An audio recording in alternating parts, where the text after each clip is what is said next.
한동훈 전 대표가 대통령이 되겠다라면 TK, PK 어떤 특정 지역에서든 그 지역을 대표한 정치인이 됐으면 좋겠다라는 그런 생각 갖고 있고, 또 하나는 한 전 대표가 이제 본격적으로 당원들 만나고 이런 활동하다 보면 장동혁 대표로서는 굉장히 부담스럽고 짜증나고 싫을 거예요. 이명박 대통령이 집권했는데 당시에 노무현 전 대통령이 굉장히 좀 활발한 활동을 했거든요. 네. 그때 이명박 대통령이 굉장히 좀 불쾌했었어요. 그런 것들이 2009년에 어떤 비극적인 결말까지 간 계기가 된 측면도 있었어서 그런 걸 한 전 대표도 좀 뚫고 갈 필요는 있다고 생각합니다.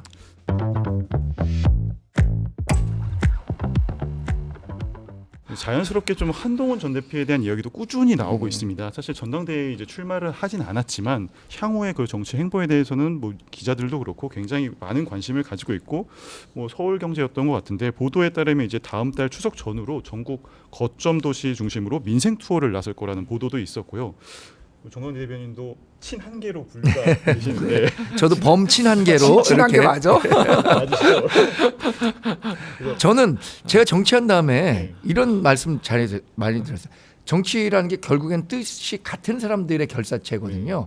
그러면 아주 큰 그 뜻을 같이 하는 게 정당이라는 게 있고, 그 정당 내에서도 그 우리 당 같은 경우에는 전 딱 두 부류가 있다고 생각하는데, 강성 지지자들을 끊임없이 그 강화시켜야 한다라고 하는 분들이 있는 반면에 반대로 중도 진영에 있는 외연을 확장해야 한다라고 하는 분들이 있어요.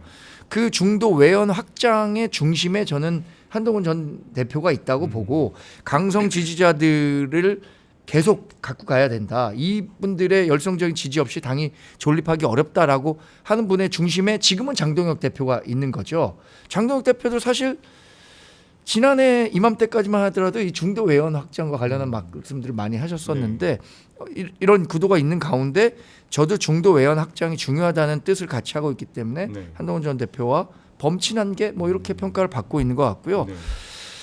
한 전 대표는 정치를 계속하겠다라고 네. 했잖아요. 한 번도 정치를 그만둔 적은 없다고 본인도 얘기를 했었고, 다만 그 전당대회 기간이나 이런 기간 동안에 본인이 적극적으로 메시지를 내는 것이 우리 당의 메시지가 분산되는 그런 부작용이 있으니까 침묵하고 있었던 거고, 앞으로 적극적인 정치 활동을 할 거로 저도 이야기 듣고 있습니다. 네. 그게 뭐 서울경제신문에서 난 것처럼 전국 주요 도시를 다니면서 당원들도 좀 그 만나보고 또 새로운 당원을 규합하는 데도 노력을 하겠다. 네.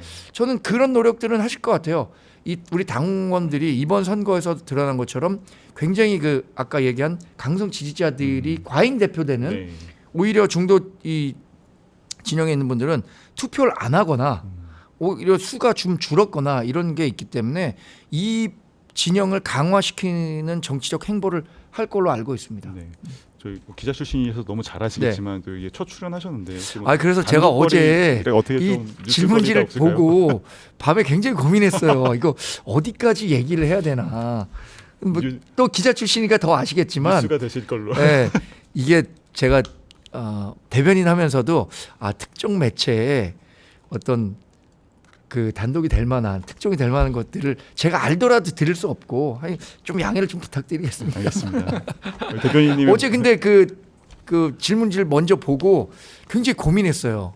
이 뭐 한동훈 전 대표의 행보와 관련해서 알고 있는 내용이라도 조금 얘기를 해야 되나? 그러나 지금 그 조용히 계시잖아요. 네. 제가 얘기하는 게 그냥 또 누가 될 수도 있기 때문에 양해를 좀 부탁드리겠습니다. 언제든지 열려 있으니까. 네, 단독으로, 알겠습니다. 예, 언제든지 말씀해 주셔도 됩니다. 꼭 필요한 경우에 알겠습니다. 말씀드리겠습니다. 한 전 대표가 사실 전당대회에 나가진 않았지만 내부적 본인도 굉장히 많은 계획이 있을 것 같습니다. 사실 이번 전당대회도 후보군이 미리 일찌감치 좀 나왔기 때문에 본인도 이번에 나가면 뭐 승산이 어떻게 될지 어느 정도 유불리를 따졌을 텐데 근데 결국은 안 나왔단 말이에요. 네. 좀 어떤 기회를 좀 엿보고 있을 걸로 보고 계세요?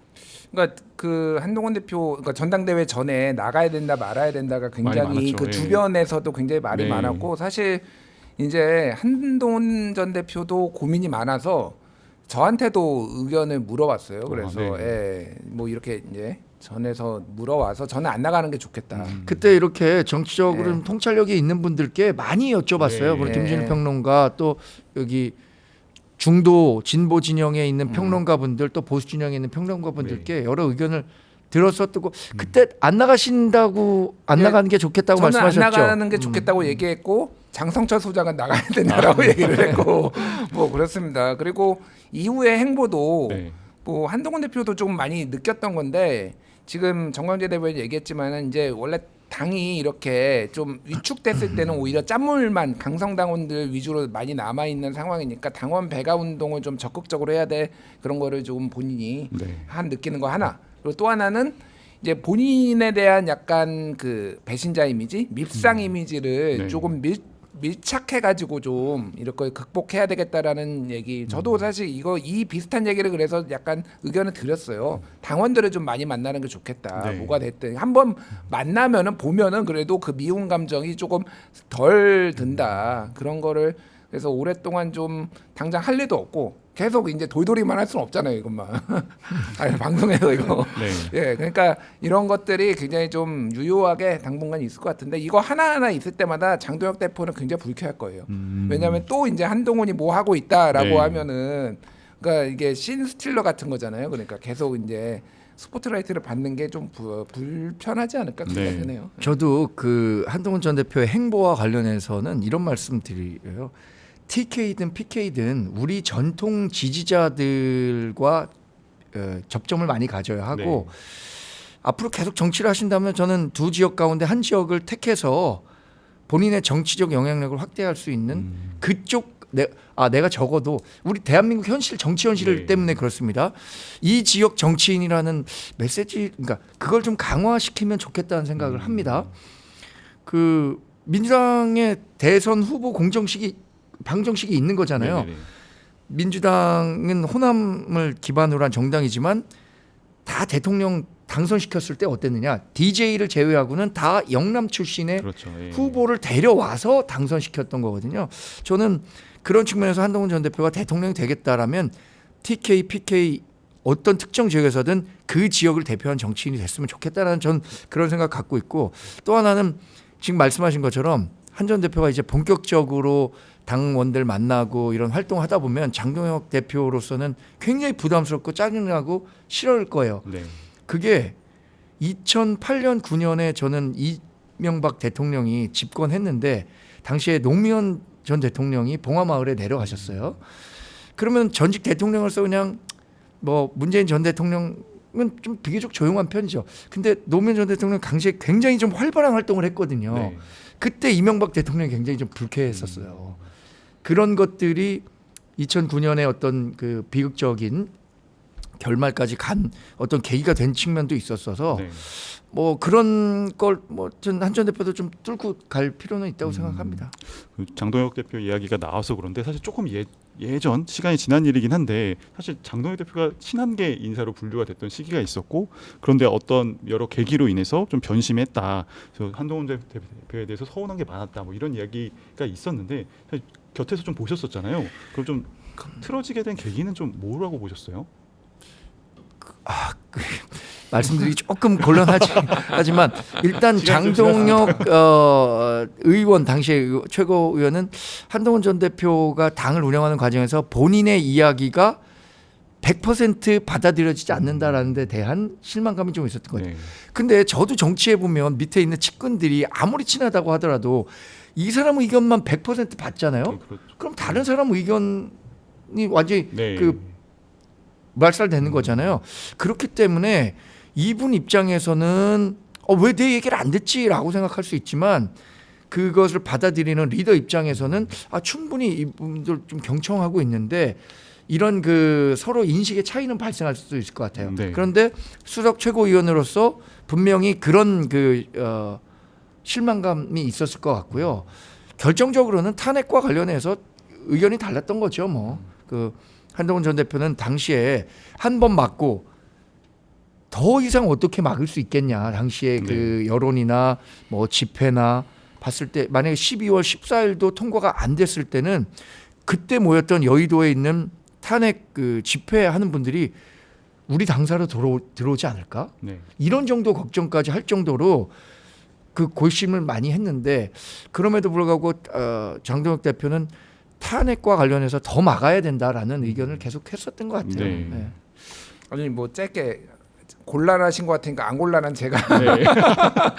1도 안 곤란한 제가 말씀드리면은 일단 기본적으로 장동혁 대표는 한동훈 대표보다 자기가 아래라는 생각을 하지 않았다라는 거예요. 왜냐하면은 어쨌든 본인은 국회의원도 하고 그리고 이제 재선도 됐잖아요. 네. 그러니까 그 한동훈 대표는 어쨌든 원내로 안 들어온 것도 있고 본인이 나이도 더 많고 네. 그리고 자기는 판사라잖아요. 여기는 검사고 네. 판사들은 또 검사들 잘 무시합니다 원래. 그렇죠. 네. 연수원 성적도 그러고 막 이런 것까지 복합적으로 있었는데 장동혁 대표는 기본적으로 좋게 얘기하면 유연하고요. 안 좋게 얘기하면 기회주의적입니다. 예, 상황에 따라서 본인의 표현을 하는 거고 그 12월 3일 4일에 그 표결하는 때도 장동혁 대표가 안에 의원이 있었거든요. 그때 얘기 이제 국민의힘 분들 얘기를 들어보면은 사실 어떻게 해서는 그때 표결을 안 하기 위해서 빠져나가려고 네. 여러 인상을 쓰면서 고심을 하고 있었는데 한동훈 대표가 여기서 표결 안 하면은 나중에 문제 생긴다라고 해서 설득도 하고 그랬다는 거 네네네. 이미 그 상황을 보면서 돌아가는 상황을 보면서 이미 같이 가기 힘든 상황이었다 사실은. 네. 그래서 그 기회주의적인 건지 유연한 건지는 이제 좀 뭐 사람들이 평가하겠지만은 앞으로 그게 해가 독이 될 수도 있겠다 저는 그 생각이 들어요. 그러니까 사람이 너무 계속 입장이 바뀌니까 예를 들면 포용하겠다고 하다가 또 강성 우파들이 얘기하니까 갑자기 포용은 네. 무슨 개뿔 뭐 이렇게 나오잖아요 지금. 너무 빨리 변한다 이게. 유연함도 어느 정도 원칙이 있는 유연함이 있어야 되는데 네. 장동혁 대표는 너무 좀 뭐라고 해야 될까 이익을 추구하는 이런 정치인으로 조금 이미지가 되는 것 같아요. 네. 그러니까 그런 말씀에 약간 동의하는데 장동혁 의원은 여튼 재선 의원이고 수석 최고가 됐는데 그 한동훈 전 대표가 당을 운영하는 과정에서 본인의 정치적 판단을 얘기할 거 아닙니까 와서. 네. 근데 한동훈 전 대표 같은 경우에는 수석 최고위원뿐만 아니라 다른 여러 사람들의 의견도 들을 거 아니에요. 그러면 수석 최고라고 하더라도 최고위 n분의 1의 몫이란 말이에요. 그 장동혁 네. 그 최고 의원의 당시의 목소리는.